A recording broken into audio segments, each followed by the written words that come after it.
All right, let's take a look at reaction yields.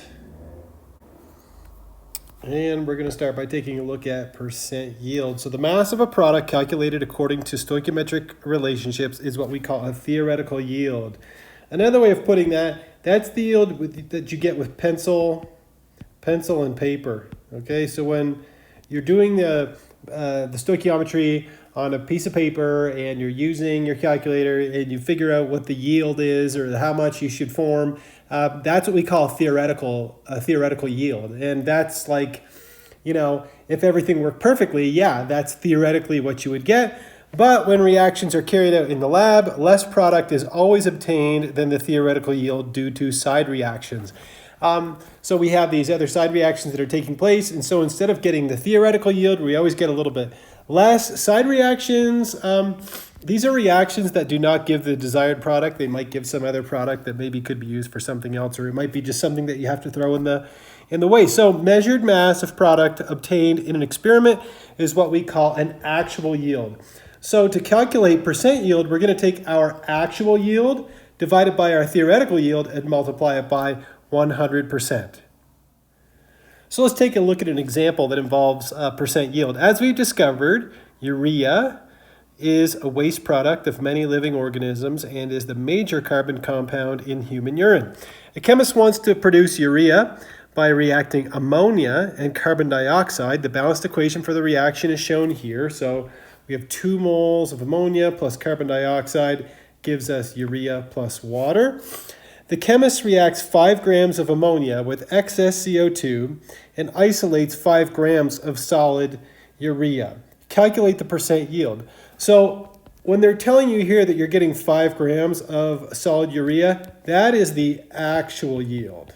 Okay, that's what they got in the lab. So we need to figure out what the theoretical yield is when we start out with our 5.0 grams of ammonia, and we need to figure out how many grams of urea would we get in theory, our theoretical yield.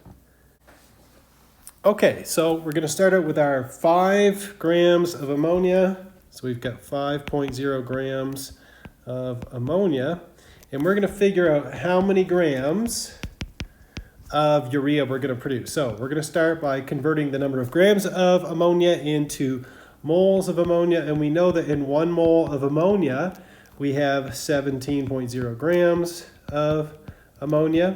Now from our balanced equation, we see that for every 2 moles of ammonia, we produce 1 mole of urea. So we can add that in now. For every 2 moles of ammonia, we produce 1 mole of urea, N2CH4O. And then I've gone ahead and calculated the molar mass of urea, and it is 60 grams per mole. So for 1 mole of urea, N2CH4O, we have 60.0 grams of N2CH4O, like that. So now you can see I've set up my dimensional analysis so that grams of ammonia cancel, moles of ammonia cancel, moles of urea cancel, and I'm left over with grams of urea. So when I punch all of that into my calculator, I end up with, if I can squeeze it in here, 8.8 grams of urea. I'll just write urea like that. So now to calculate our percent yield, remember percent yield is actual divided by theoretical multiplied by 100%. So our actual yield was 5.0 grams. The theoretical yield is 8.8 grams. And we multiply that by 100%. You can see that grams and grams are going to cancel out. So we're going to end up with 57% when we round that off. So 57% is our final answer, and that is our percent yield. All right, let's move on to different types of reactions.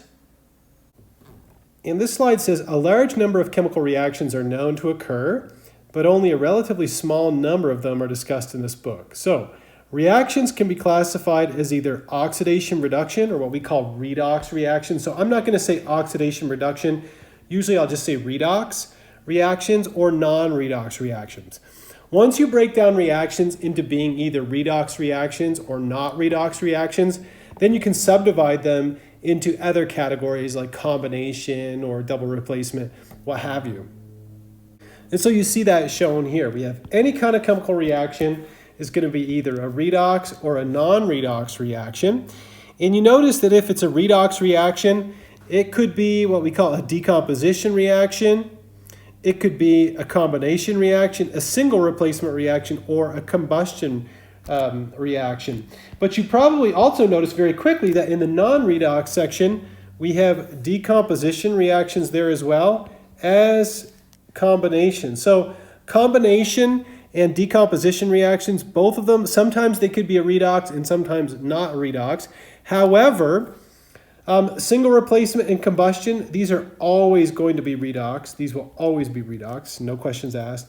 And then lastly, whenever you have a double replacement reaction, if somebody ever asks you, is that a redox reaction, you can automatically say, well, it's not a redox reaction. It never can be. So let's get into some more detail on redox reactions. And redox involves oxidation and reduction. So let's talk about what oxidation is. Oxidation is a process in which electrons are lost or given up, or it could be hydrogen is lost, or an oxidation number increases. And so we're going to talk about oxidation numbers more in just a second.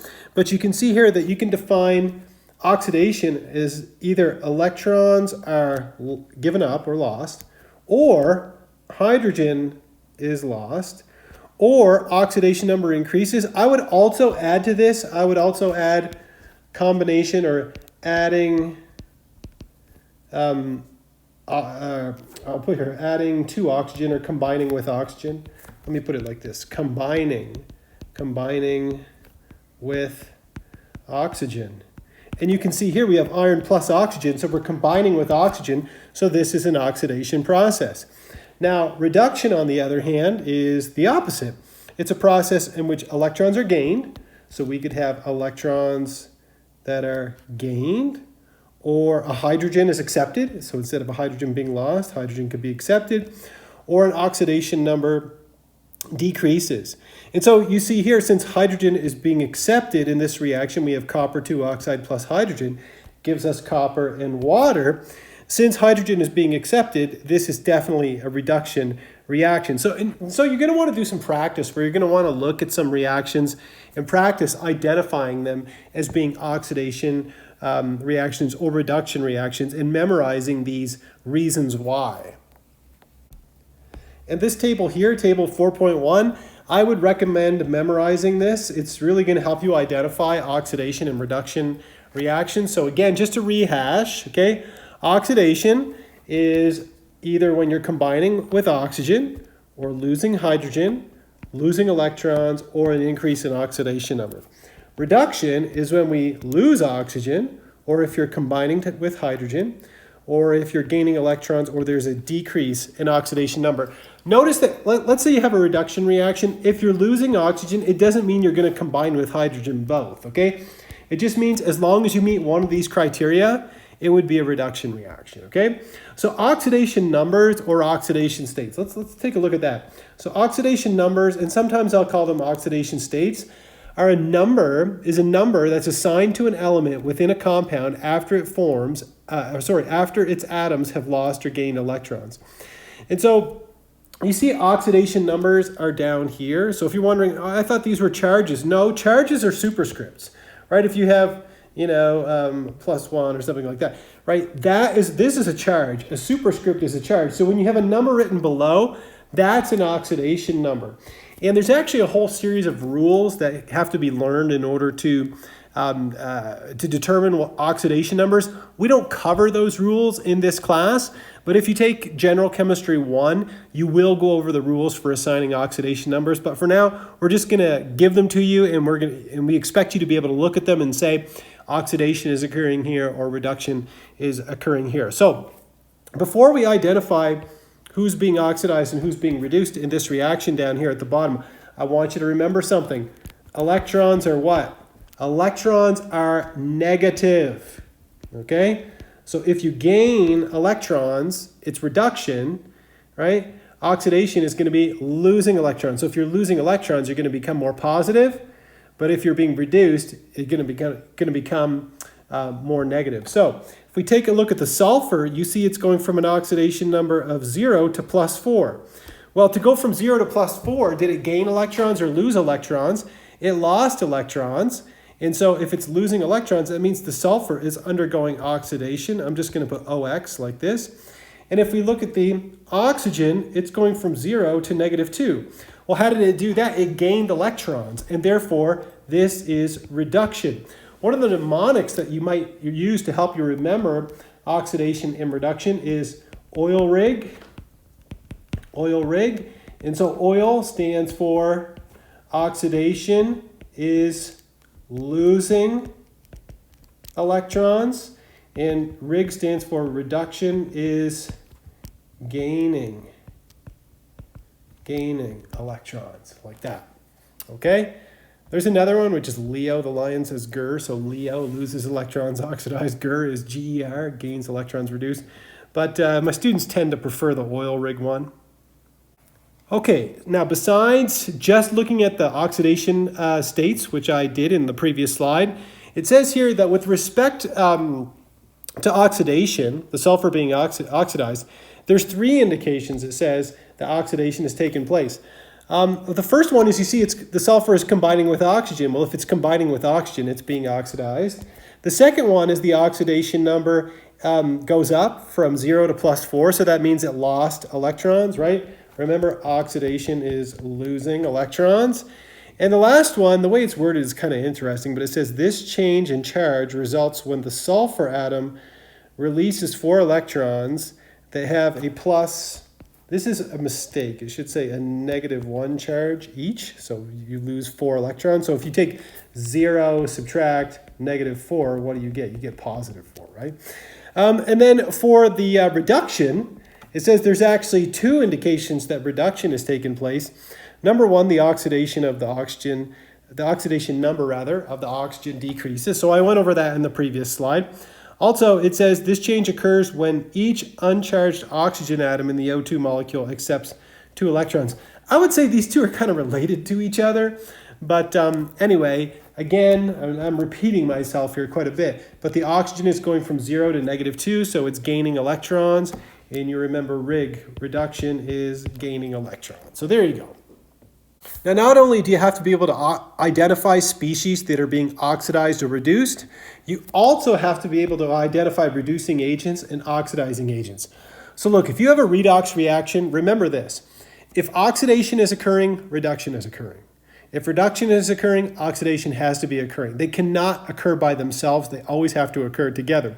So a reducing agent is what's causing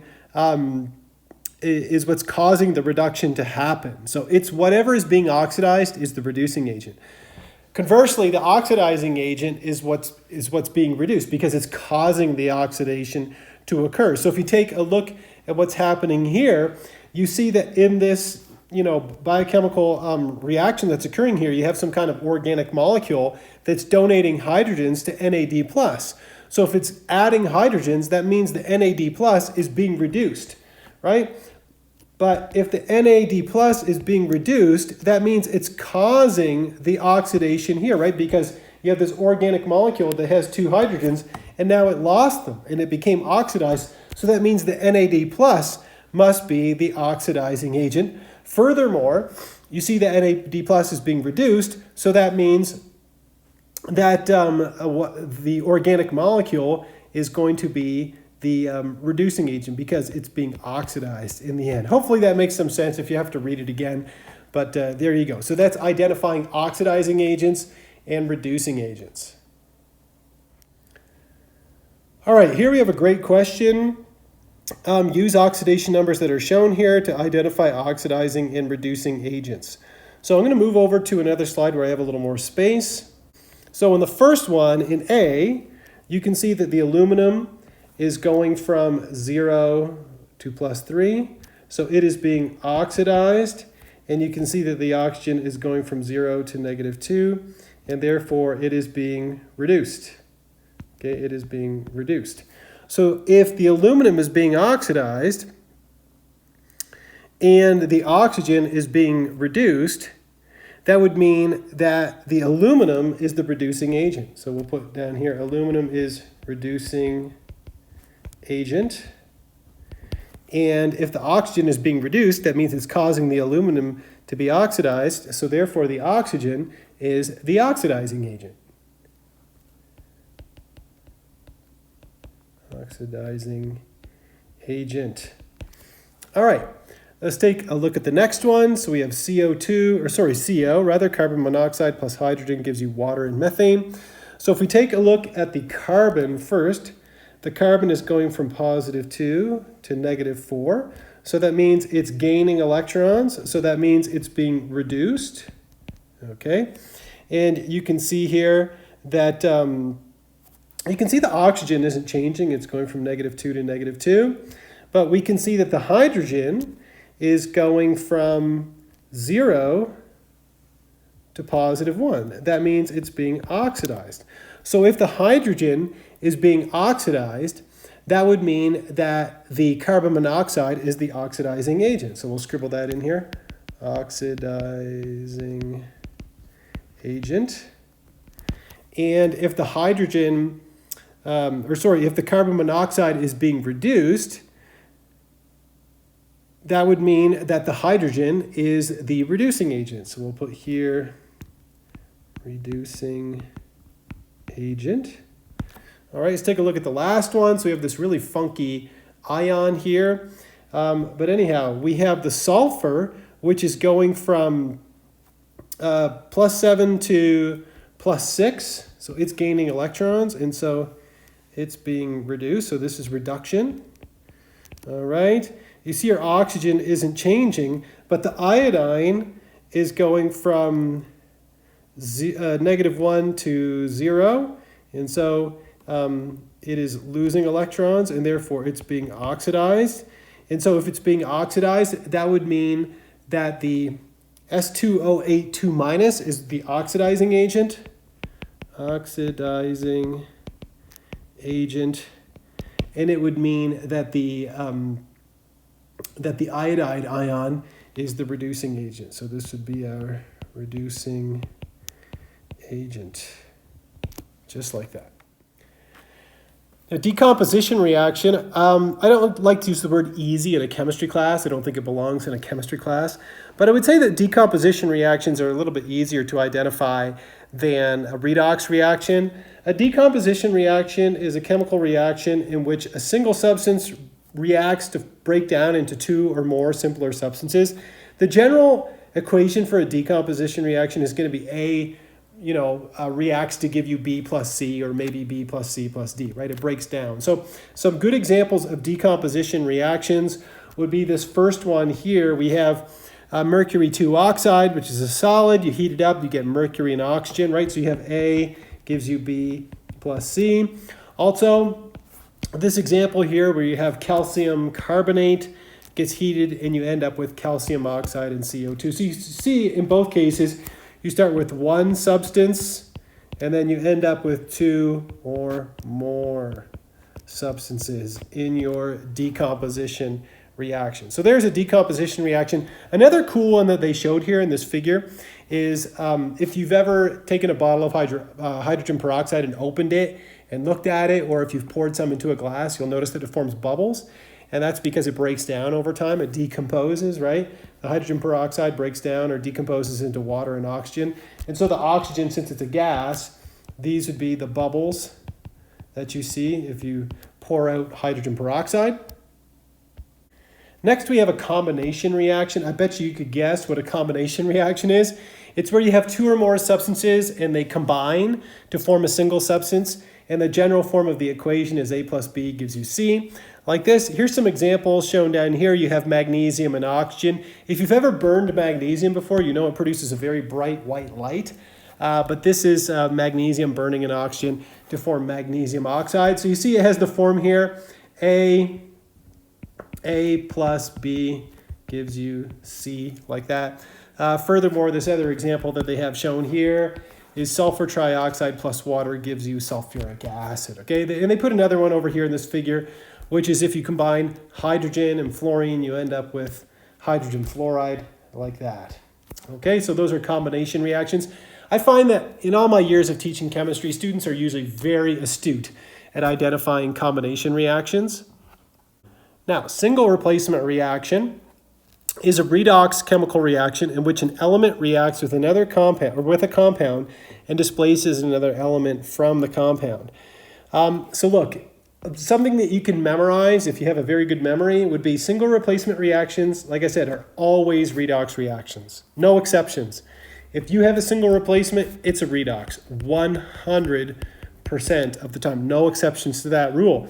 The general form is like this. You have A reacts with BX, and then what the A does is it literally kicks the B out of the way, and the B's like, see ya, right? And then the A combines with X like this, okay?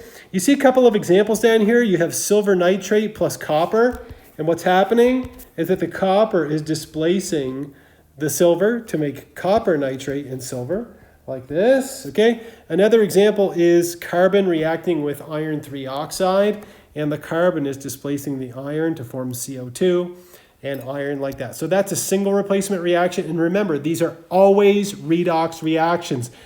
This is a reaction that I remember doing in my high school chemistry class 30 years ago.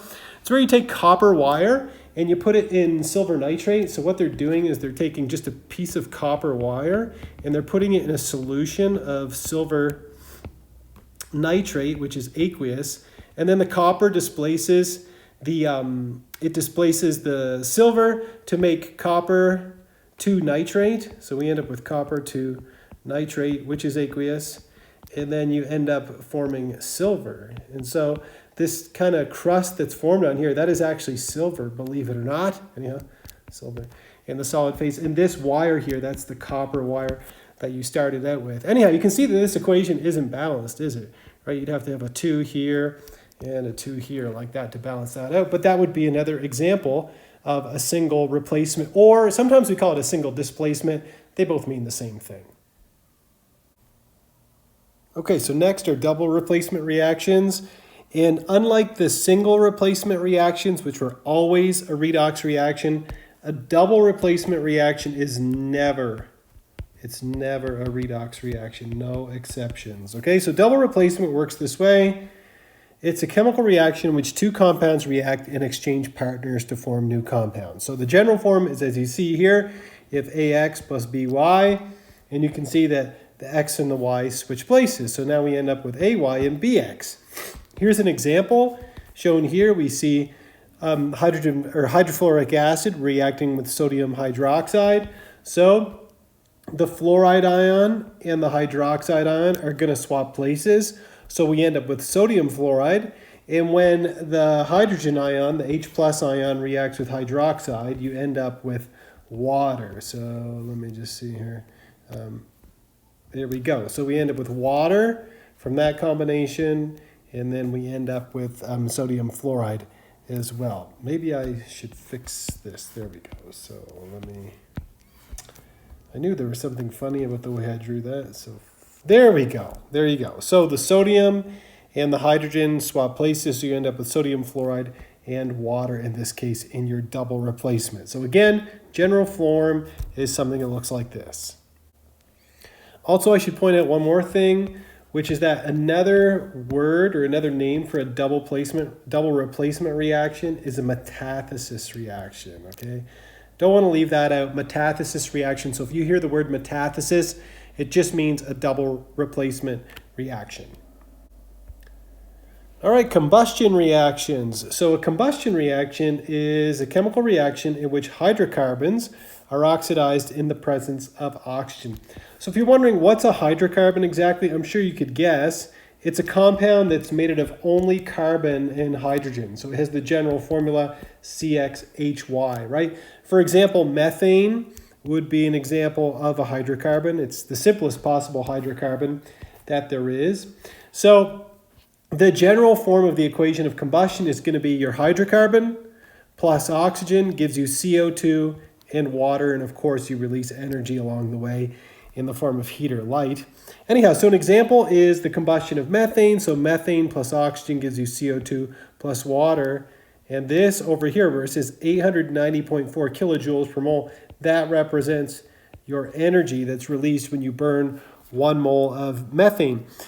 Gasoline, for example, which you probably know contains octane. You've probably heard the word octane. Octane has a general formula of C8H18. And so if you combine octane in the presence of oxygen, you end up producing CO2 plus water. You could try balancing that on your own time. But anyhow, that would also be another example of a combustion reaction. Okay, so in question 4.9, we're going to use the oxidation numbers provided to classify each of the reactions represented as either redox or non-redox. Then we're going to classify them as decomposition, combination, single replacement, double replacement, or combustion reactions. So let's start with A. And in A, we have, if we take a look here, you can see that there's no change in oxidation state for our sulfur. There's no change in oxidation state for the oxygen. And there's no change in oxidation state for the hydrogen. So this is not a redox reaction. But you can see that you have sulfur dioxide plus water is giving you, this is called sulfurous acid. So this is of the form A plus B gives you C. And so this would be a combination reaction. Combination reaction. All right, let's move down to B. And in B, you can see the potassium is being oxidized. You can see that the hydrogen is being reduced. So this is definitely a redox reaction. So we'll put this in here. This is a redox reaction. Okay, now what kind of reaction do we have here? You can see that the potassium is displacing the hydrogen in water, and you're ending up with potassium hydroxide. And so this would be a single replacement. Single replacement. And remember, single replacement reactions are always redox reactions, 100% of the time. Okay, now in C, immediately we can recognize that this is a combustion reaction because you have a hydrocarbon plus oxygen gives you CO2 plus water. They didn't include energy, but if you want to pencil it in there, you could put energy here. So this is a combustion reaction.